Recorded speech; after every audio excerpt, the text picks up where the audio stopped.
Alright guys, today we got a 21 Toyota Corolla. It's got the 1.8 liter 2ZR engine in it. It's got a water pump that's starting to leak, so let's get to it.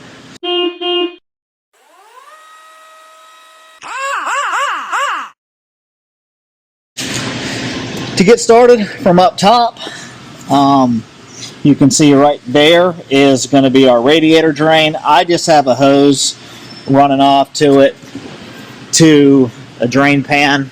We'll go ahead and get our coolant draining on this. Alright, so with our coolant draining, we'll go ahead and get working on our taking our belt off. It's on a tensioner right there. That is a 14 millimeter.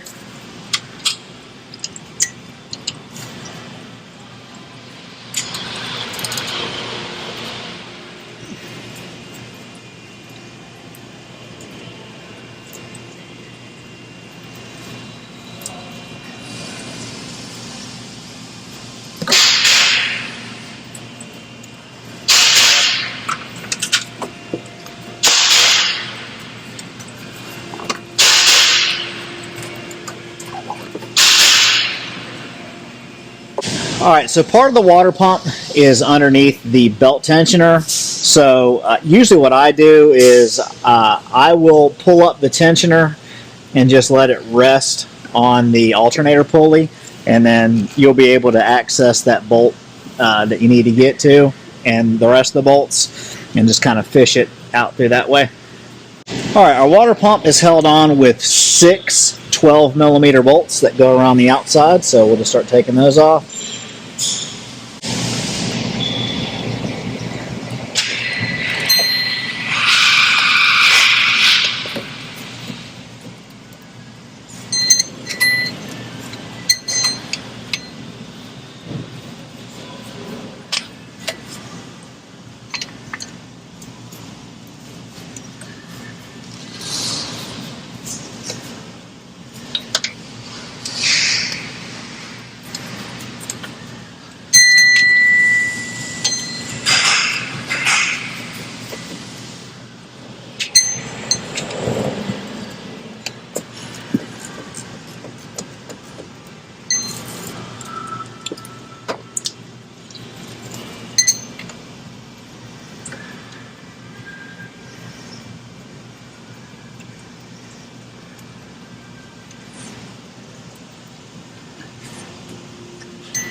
Water pump's out. Now we'll go dig our gasket out.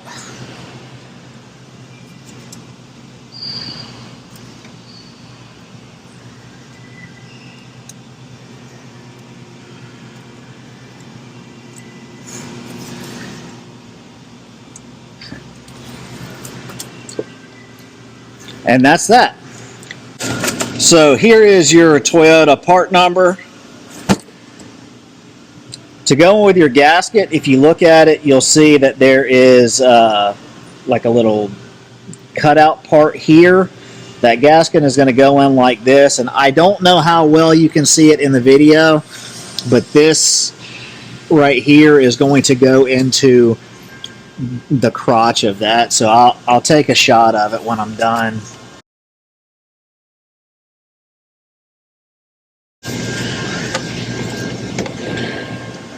So hopefully you can see that. Maybe I'll show you a picture of what it looks like in the service manual. But we'll go ahead and get our new water pump on. The one thing that you're going to notice is you've got two different length bolts. You have longer ones and shorter ones. I've talked about this before. The longer ones go through the timing cover. They don't have sealant on them. This is sealant that rubs off when they're installing the timing cover. You do not have to put any type of thread sealant on this. It specifically says that in the repair manual. So we'll go ahead and go back in with this.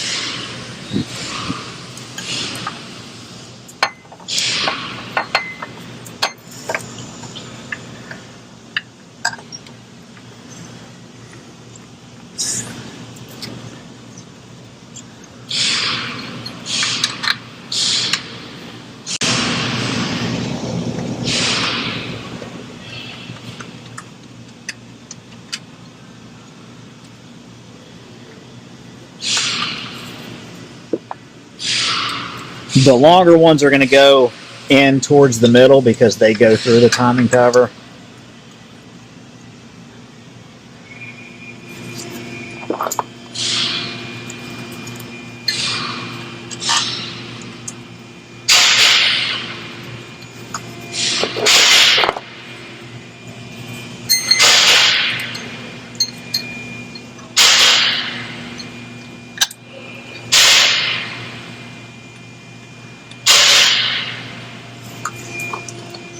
So basically, if you're looking at it, the three that are the closest to you are the short ones, and then the three that are the furthest away from you are the long ones.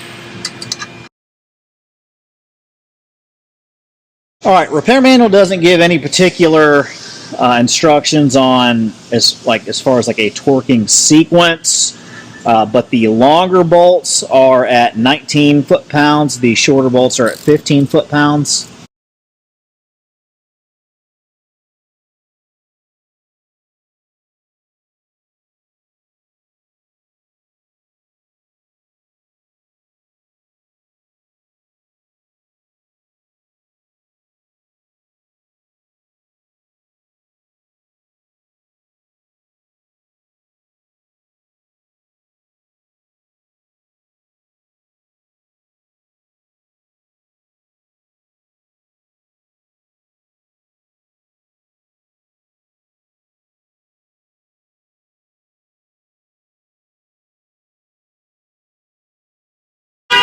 Now we'll go to the fronts at 15.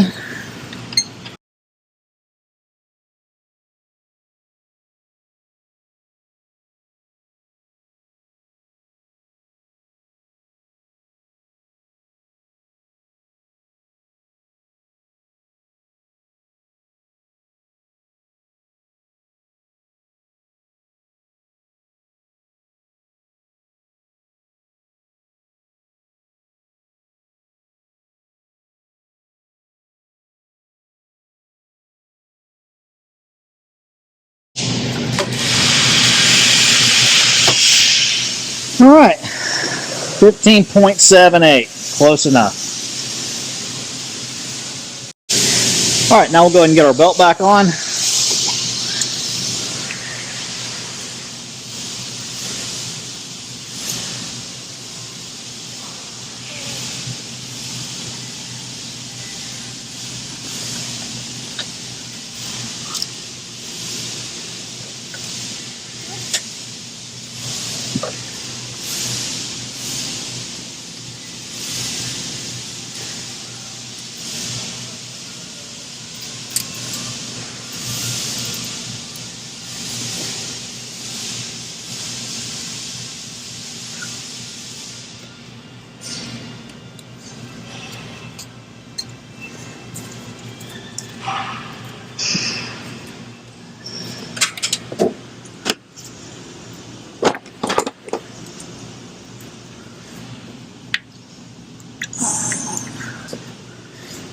I'm going to straighten that out from underneath.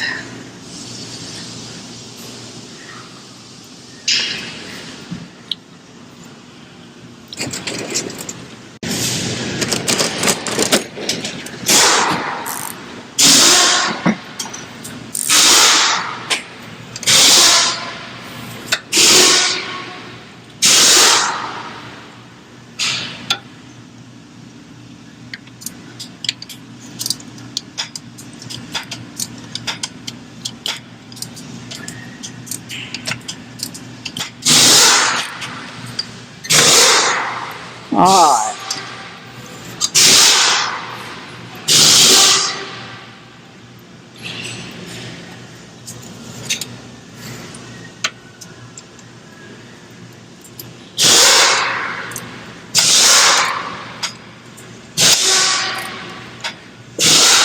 Looks good. You got to be careful on these. There are these kind of nipple looking things that are built onto the timing cover on the back that will sometimes get your belt, like prevent it from being able to go in. So that's why I had to spin the crank over to get it on, but it's on. So let me throw up a vacuum on this and finish this one up.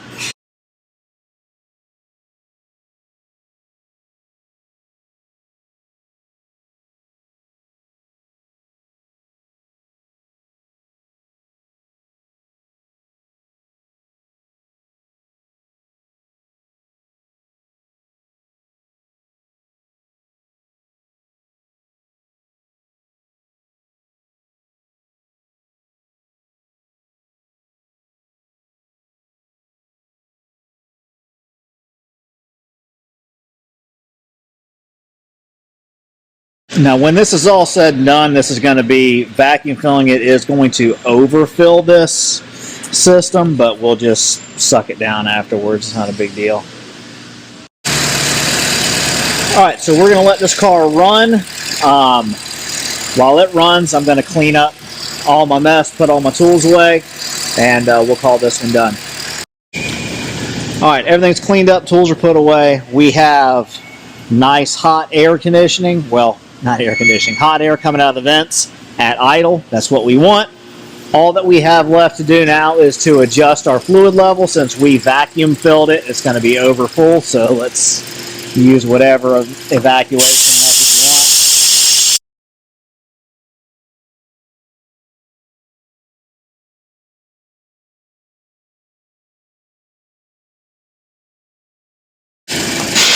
That looks like it to me. Let's do a radiator cap on, and we'll take this thing off and pressure wash it, and we're done. All right, guys, that's going to wrap this one up. Overall, this job is not bad to do at all. You can do everything from up top. So parts and labor breakdown. The parts, we were right at about $200. That was for a Toyota water pump and 2 gallons of coolant. It's going to take a little over a gallon to get you through it. So you can also look up an Eisen. Eisen is who makes the original Toyota ones. I'll try to link it if I can find it in the shopping tagged product section in the description. And labor calls for 1.5 hours. So I vacuum bleed pretty much every car just because I like to be able to test to make sure that we don't have any leaks, and it does make the bleeding process faster.